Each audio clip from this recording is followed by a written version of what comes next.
우리 옆에 사람 인사하겠습니다. 사랑합니다. 축복합니다.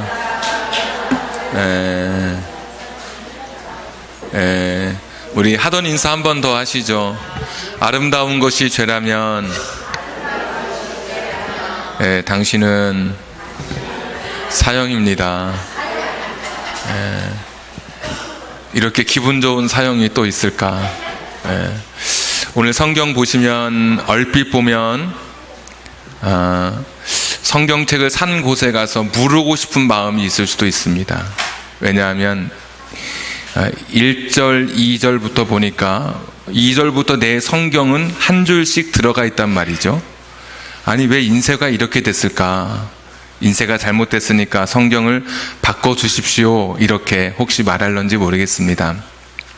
성경은 따로 어디에서 인용되어 왔을 때, 그러니까 따옴말이라고 그러죠. 거기에 대해서 헛따옴표나 겹따옴표가 성경에는 기록되어 있지 않습니다. 그래서 이게 누구 말인지 잘 모를 때가 있죠. 그런데 그 인용했던 따옴말이 길어지면 그때는 이상하게 성경이 한 줄씩 집어 넣습니다. 그러니까 어디서 이 사무엘하 22장 2절부터 51절까지는 어디서 따왔다는 말이 듭니다. 어디서 따왔을까? 시편 18편 1절에 보시면 나의 힘이 되신 여호와여, 내가 주님을 사랑합니다. 그리고 2절부터 오늘 사무엘하 22장과 내용이 똑같습니다. 그러면 사무엘하 18장과 22장은 사실 같은 다윗의 시가 되는 것이죠. 좀 유식하게 말하면 일거양득 이렇게 할 수 있겠죠. 한 장을 읽으면 두 장을 우리가 다 읽는 게 되고, 전문 용어로 말하면 어떤 분은 일타쌍피 이렇게 이야기하는 분도 있습니다. 모르는 분도 계시고 또 아는 분도 계신 것 같습니다. 그 용어를 한 장을 읽으면 두 장을 다 알 수 있는, 여기에는 문학적인 두 가지 특징도 있습니다. 한 가지 특징은 운문에서 산문으로 바뀝니다. 산문에서 운문으로 바뀝니다. 그러니까 21장까지는 뭐 일기나 기행문처럼 그냥 누가 어디 가고 뭐 했고 이런 식으로 쓰여져 있다가, 오늘 22장에는 운문, 그러니까 시 형식으로 갑자기 성경이 바뀌고, 또 하나 문학적으로 바뀌는 것이, 그동안에는 3인칭 시점으로, 전지적 작가 시점으로, 그래서 이 사람의 마음도 알고 저 사람의 마음도 알고 그렇게 성경이 쓰여지다가 오늘 22장에는 1인칭 시점으로, 그러니까 전에는 다윗에 대해서 이 사무엘하 기자가 막 쓰다가 22장에는 다윗이 직접 자기 이야기를 하는 그런 오늘 여러 가지 변화가 있는 것이 오늘 사무엘하 22장입니다. 어떤 그 마음에서 오늘 이 다윗이 이 글을 썼을까 한번 잠시 보시면 21장 16절 한번 보십시오. 21장 16절. 거인족의 아들 중에 무게가 300세겔 되는 노창을 들고 새 갈을 찬 이스비보노비 다윗을 죽이려 함으로 스루야의 아들 아비새가 다윗을 도와 그 블레셋 사람을 쳐 죽이니, 그때에 다윗의 추종자들이 그에게 맹세하여 이르되, 왕은 다시 우리와 함께 전장에 나가지 마옵소서, 이스라엘의 등불이 꺼지지 말게 하옵소서 하니라. 전에는 전쟁에 나가면 다윗이 여러 적군을 물리치던 그런 사람이었습니다. 그런데 나이가 드니까, 나이 앞에 장사가 어디 있습니까?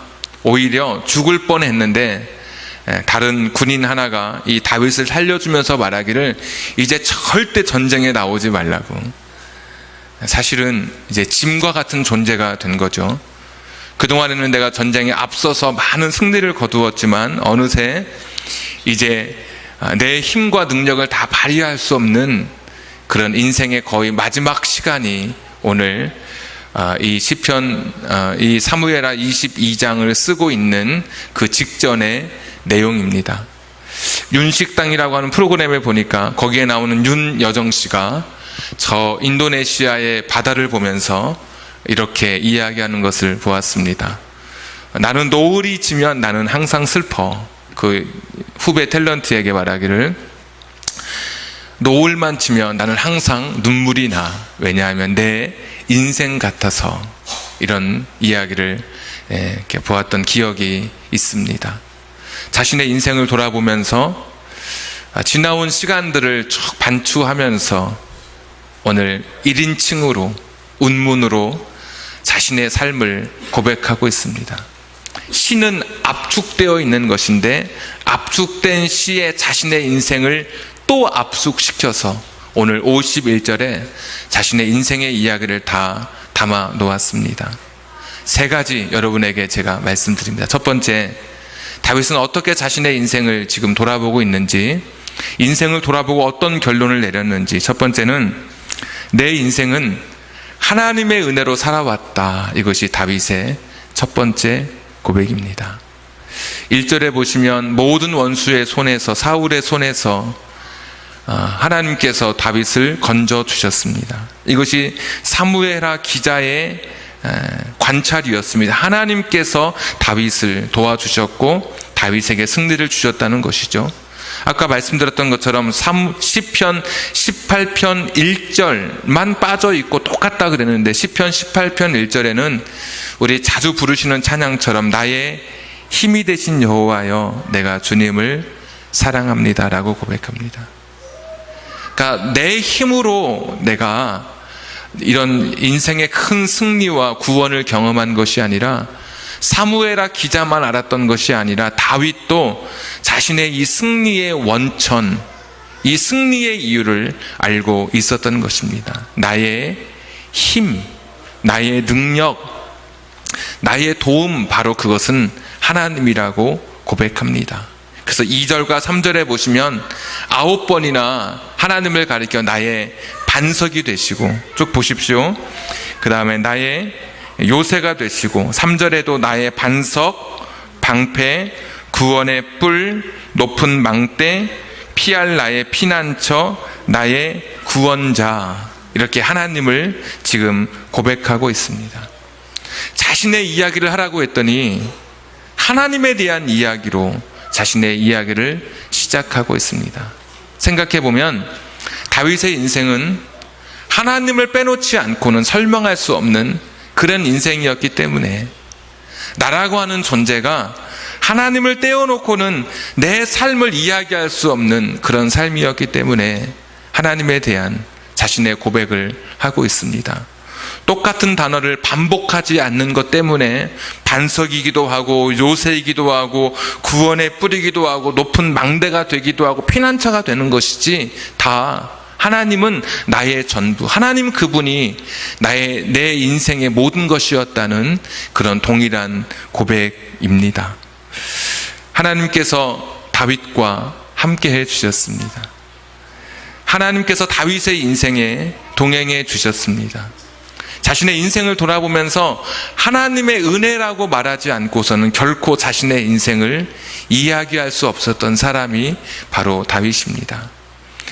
저는 51절의 내용 중에 제 마음에 가장 와닿는 구절, 사실 시편은 설교하기에 적합하지 않습니다. 왜? 여러분이 스스로 읽고 느끼면 그게 시에 대한 자신의 해석을 가지면 됩니다. 근데 여러분에게 제가 받은 그 은혜는 20절 말씀이 가장 제 마음속에 인상적인 구절이었습니다. 한번 보십시오. 20절. 나를 또 넓은 곳으로 인도하시고 나를 기뻐하심으로 구원하셨도다. 저는 이 구절이 그 많은 구절 중에 가장 제 마음속에 깊은 울림이 됐습니다. 나를 기뻐하심으로 구원하셨도다. 나를 기뻐하심으로. 사실 다윗이 하나님 앞에 기쁨을 받을, 하나님이 기뻐하실 그런 존재였는가 우리가 물어볼 때, 여러분, 다윗에게는 그런 공로나 다윗에게 그런 자격이 있는 것이 아니죠. 다윗은 자기 자신에게서 하나님의 은혜를 힘입을 만큼 그렇게 자신이 살아왔다고 생각하지 않았을 것입니다. 그런데 하나님이 나를 기쁘게 여겨 주신 것입니다. 성경을 읽다 보면 저는 항상 두 가지 신비를 만나게 됩니다. 첫 번째는 고난에 대한 신비입니다. 이 고난은 정말 신비입니다. 고난에 대해서 함부로 말하는 사람은 너무 하나님을 모르고 인생을 모르는 겁니다. 갑자기 그 착한 어린아이가 우리 곁을 떠나는, 중국에서 있었던 어젠가요? 스촨성인가? 거기에서 산사태가 나서 120명이 매몰되는, 바다에서 저 하늘에서 그 착한 권사님이, 그 믿음 좋은 권사님이 갑자기 이런 우리가 흔히 말하는 이런 고난은 해석을 요구하지 않습니다. 성경에서 말하는 고난은 우리 인간의 영역을 뛰어넘는 신비의 영역입니다. 저에게 아무리 찾아오고 그 누구에게 이 해답을 찾으려고 해도 하나님 외에는 이 답을 주실 분이 없습니다.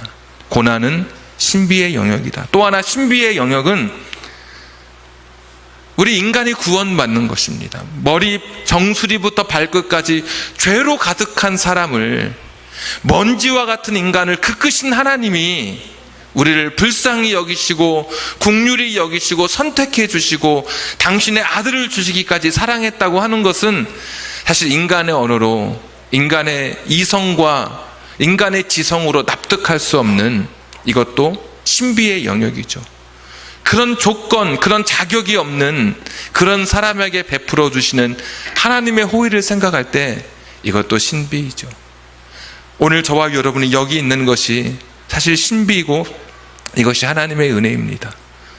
우리가 이 세상에 하나님 모르는 사람과 비교해서 우리가 더 나은 것이 무엇이고 더 뛰어난 것이 무엇입니까? 그들과 비교해서 여러분에게 특별히 하나님의 사랑을 힘입어 내가 예수를 나의 구주로 고백할 수 있는 믿음을 가질 수 있는 근거가 여러분에게 무엇이 있습니까? 신비입니다. 그냥 은혜입니다. 왜 나를 기뻐하셨는지 모릅니다. 오늘 다윗의 고백인 것입니다. 내가 여기까지 온 것이 하나님 그분을 말하지 않고는 내가 설명할 수 없는, 자신의 인생을 설명할 수 없는 삶을 살았던 사람입니다. 구체적으로 조금만 더 보시면 29절 한번 보십시오. 22장 29절. 여호와여 주는 나의 등불이시니 여호와께서 나의 어둠을 밝히시리로다. 자신의 인생은 어둠이었습니다. 근데 하나님께서 내 인생에 불을 비춰 주셨습니다. 등불을 비추어 주셨다는 것이죠. 자기는, 나 자신은 어둠이었는데 하나님이 이 불을 비추어 주셨습니다. 전쟁의 때로 생각하면 내가 걸어가는 행로, 출정하는 그 길, 퇴각하는 그 길을 하나님이 다 밝혀주신 것이죠. 자, 34절. 나의 발로 암사슴 발 같게 하시며. 참 이게 하나님의 그런 게 오묘한 게, 요즘에 시편 18편을 하고 있습니다. 한 주간 내내 성경이 기니까 오늘 22장과 똑같은 내용을 계속 반복했는데, 제가 이 말씀을 새벽 예배 때, 지난주 새벽 예배 때 말씀드렸습니다. 역대상에 보시면 한 용사를 설명하면서 저는 암사슴처럼 빨리 달리는 사람, 똑같은 시대에 기록된 성경이 그렇습니다. 그러니까 암사슴 발처럼 나는 내가 다른 사람보다 좀 더 빨리 달리고 뛸 수 있는 그 힘이 내가 가진 건 줄 알았는데 사실은 하나님이 그렇게 하셨다는 것이죠. 또 34절. 나를 나의 높은 곳에 세우시며. 높은 곳은 전쟁할 때 공격과 수비가 아주 용이한 곳입니다. 나는 내가 전략적으로 전술이 좋아서 내가 그런 줄 알았는데 사실은 다 모든 것이 하나님 그분이 하셨다는 것을 고백합니다. 35절. 내 손을 가르쳐 싸우게 하시니. 내가 칼을 휘두르고 창을 던지는 것이 내가 기술을 연마한 나의 능력이라고 생각했는데 이건 모든 것도 다 하나님이 함께 하신 것이고. 35절. 내 팔이 놋활을 당기도다. 놋으로 된, 구리로 된 활을 당기려면 내 힘에 붙이는 일이죠. 그러나 하나님께서 함께 하셔서 내가 할 수 없는 일들까지도 하게 하신 것, 이거다 하나님이 함께 하셨다는 것입니다. 36절. 주께서 또 주의 구원의 방패를 내게 주시며. 흔히 하는 빗발치는 화살, 날카로운 창이 속도를 내며 다가올 때 그것을 막아냈던 것이 내 기술인 줄 알았는데 다 주의 구원의 방패, 하나님이 내게 은혜를 주셔서, 하나님이 나를 도와주셔서 내가 막아낼 수 있었다는 것이죠. 그래서 주의 온유함이 나를 크게 하셨나이다. 저는 성경을 잘 모를 때 읽다가 잘 이해가 안 되면 다른 성경 번역을 막 읽어봅니다. 그러면 그것만 해도 이해가 쉽습니다. 우리 성경 번역이 좀 어렵게 되어 있기 때문에 온유함은 너그러움, 친절함, 넉넉함, 국률함 이런 뜻을 가지고 있습니다. 주님의 그 넉넉하심이, 주님의 너그러움이, 주님의 친절함이 또는 주님의 국률하심이 나를 위대하게 하셨다. 이런 고백이죠. 내가 여기까지 온 모든 것이 하나님의 은혜라고. 다윗만 그런가요? 여러분은 어떠십니까? 여러분 똑똑하신 것이 여러분이 잘 배워서 그럴까요? 그런 지혜를 주신 분이 하나님이라고 생각하지 않으십니까?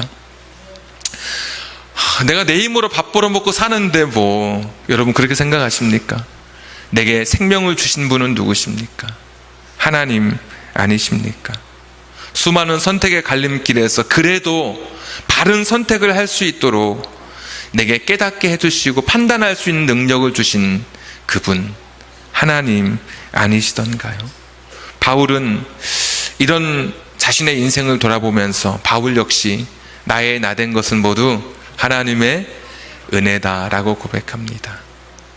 황혼이 지는 그 노후를 배경으로 하는 인생의 마지막 시간에 사람들이 이제 나오지 마세요. 전쟁터에 나오지 마세요. 오히려 이제는 좀 쉬세요 하는, 어쩌면 자신의 인생이 굉장히 허무하다고 생각되는 그 시간에 그래도 자신의 인생을 돌아보는 이 시점에 첫 번째 고백은 나를 은혜로 여기까지 인도해 주신 하나님, 나는 하나님의 은혜로 살았음을, 오늘 말씀의 제목처럼 모든 것이 주 은혜였음을 오늘 다윗은 고백합니다. 제가 두 번째 이 시를 여러분에게 해석해 드리기 위해서 두 번째 제가 제목을 잡아봤습니다. 그러니까 이 51절을 압축해서 좀 같은 그 구절들은 모아서 범주끼리 모아서 두 번째 여러분에게 다윗의 고백을 설명해 드리자면, 다윗은 자기 자신은 기도하며 살아왔던 인생이다 이렇게 고백하고 있습니다. 하나님의 은혜로 살았다 그래서 평탄한 길을 걷는 것만은 아닙니다. 한번 성경 보시죠. 5절 한번 보십시오. 22장 5절. 사망의 물결이 나를 애우고 그냥 죽음의 물결이 나를 둘러싸고, 이렇게 생각하시면 됩니다. 수영 못하는 사람이 익사 직전에 빠져 있는, 어디까지 저는 진실인지 모르겠으나 사람이 한 번, 두 번, 세 번 이렇게 들어왔다 나갔다 그러면 다시 못 올라온다 그러더라고요. 그래서 이렇게 노련한 구조사는 사람이 한 번 할 때 들어가면 머리를 잡히기 때문에 세 번째까지 기다렸다가 끌고 나온다 그러는데, 제가 이거 정확한 지식인지는 잘 모르겠습니다. 네, 그런 위기입니다. 익사의 위기. 소망이 없죠. 발은 닿지 않죠. 남아있는 공기는 희박해졌죠. 자, 또 5절에 보시면 불의의 창수가 나를 두렵게 하고, 멸망의 파도입니다. 나를 멸망시키는 파도가, 해수욕장에서 수영할 때 이안류라 그래서 역파도가 불죠. 파도가 치면 해안가로 사람이 이렇게 와야 되는데 더 저대양으로 나를 끌고 가는 그런 멸망의 파도. 내가 아무리 힘쓰고 애써도 이 도달하지 못하고 점점 멀어져 가는 인생의 시간들 다윗에게 있었습니다. 6절, 스올의 줄이 나를 두르고, 무덤의 밧줄, 이렇게 또 쉬운 성경에 무덤에서 밧줄로 내가 묶여 있습니다. 여러분, 내가 어떻게 헤어나옵니까? 이어지는 사망의 올무, 죽음의 올가미, 죽음의 덫, 이렇게 표현할 수 있겠죠. 덫에 걸려있는 짐승을 보신 적이 있습니까? 그냥 죽기만을 기다릴 수밖에 없습니다. 빠져나올 수가 없습니다. 다윗에게 이런 고통의 시간이 있었는데, 자, 7절 보시면 내가 환난 중에서 여호와께 아뢰며 나의 하나님께 아뢰었더니, 여호와께 아뢰다, 영어로 보면 콜입니다. 콜. 우리가 택시를 부른다고 할 때 콜택시 이런 표현 쓰죠. 택시를 부르면 그 택시가 오는 것을 콜택시라고 하는데, 여기 보니까 내가 하나님을 불렀다는 겁니다. 내 인생의 그 눈물 나는 그 시간, 절망의 시간, 주저앉고 싶은 그 시간에 하나님을 콜하고 또 하나님을 콜했습니다.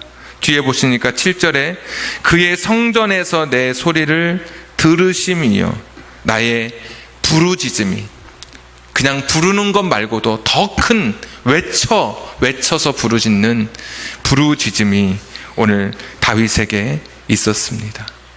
그러니까 하나님 눈에 보이지 않는데 나의 산성, 나의 요새, 나의 반석으로 삼고 사는 인생의 방법이 다윗에게는 그것이 기도였습니다. 보이지 않는 그 하나님이 나의 도움이 되는 그런 인생을 살아가는 다윗의 방법이 있었다면 그것이 하나님을 향한 부르짖음, 하나님을 향한 찾음이라고 하는 것입니다. 고난의 때, 환난의 때 오히려 다윗은 하나님의 은혜를 체험할 수 있었습니다. 자기 칼이나 자기 용맹이나 자기 능력이나 자기 기술을 의지했다면 이런 하나님의 도우심을 체험할 수 없었을 것입니다. 네, 그런 기도했기에 하나님의 은혜를 체험합니다. 10절 보십시오. 기도했을 때 어떤 일이 일어났는지. 그가 또 하늘을 들이우고 강림하시니, 하나님께서 내려오셨습니다. 17절, 그가 하나님께서 위에서 손을 내미사 나를 붙들어 주셨다고 하는 것이고, 아까 우리가 읽었던 많은 물에서 나를 건져내 셨도다. 여러분, 이것이 다윗이 살아왔던 인생의 방법이었고 그가 회고하는 자신의 삶의 중요한 한 순간이었습니다.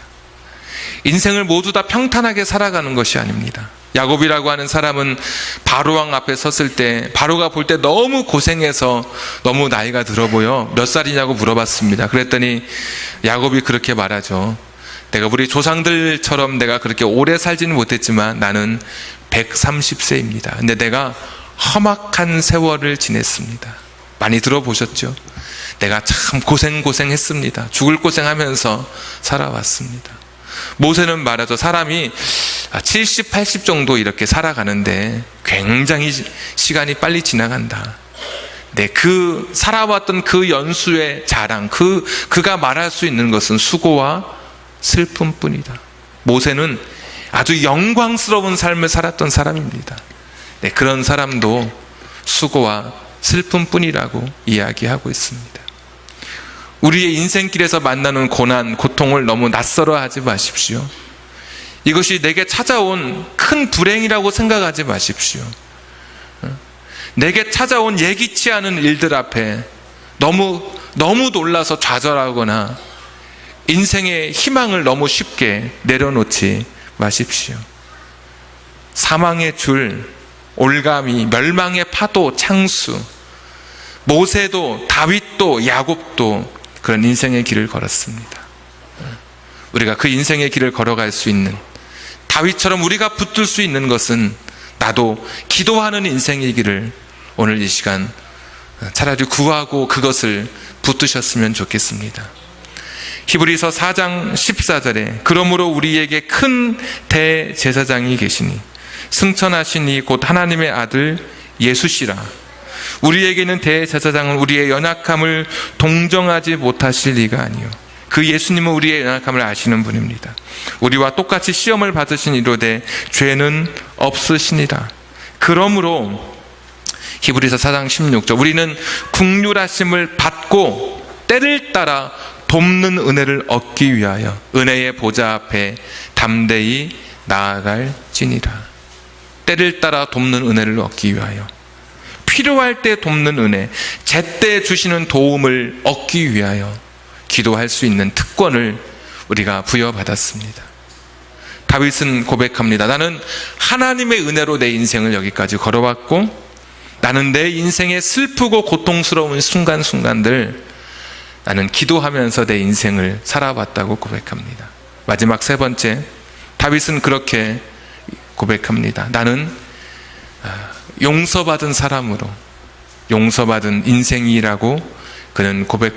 51절이나 되는 이 구절을 읽어가면서 이 세 가지 범주 안에 구절을 넣어 보십시오. 그러면 거의 들어맞을 것입니다. 그런데 이 세 번째, 제가 지금 드린 말씀, 용서받은 인생이었다고 고백하는 다윗은 사실은 쉽게 우리가 인정하지 못할 수도 있습니다. 왜냐하면 21절을 한번 보십시오. 21절,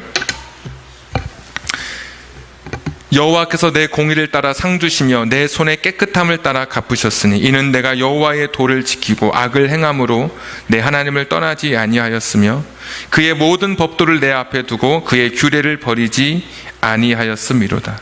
내가 또 그의 앞에 완전하여 스스로 지켜 죄악을 피하였나니 그러므로 여호와께서 내 의대로 그의 눈앞에서 내 깨끗한 대로 내게 갚으셨도다. 아멘. 여러분, 다윗이 우리에게 이러면 안 되는 것이죠. 우리는 사무엘 상과 사무엘 하를 공부한 사람들입니다. 우리는 밧세바의 이야기를 알고 우리아에게 행했던 다윗의 일들을 누구보다 잘 알고 있는 그런 사람들입니다. 그가 압살롬을 얼마나 서운하게 했든지, 자식의 고통 앞에 귀 닫고 눈 멀었던 아버지의 그런 실수를 누구보다 잘 알고 있는 우리들인데, 나는 완전하다 그러고 나는 그 앞에서 의롭게 행했다 그러고, 여러분 어떻게 이렇게 말할 수 있을까요?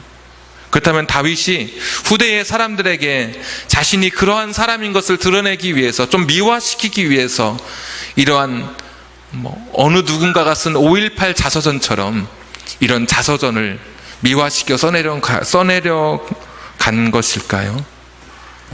저는 여기서 하나님의 완벽한 용서, 하나님의 완전한 속죄를 여기서 발견하게 됩니다. 저는 오늘 성경을 그렇게 읽었습니다.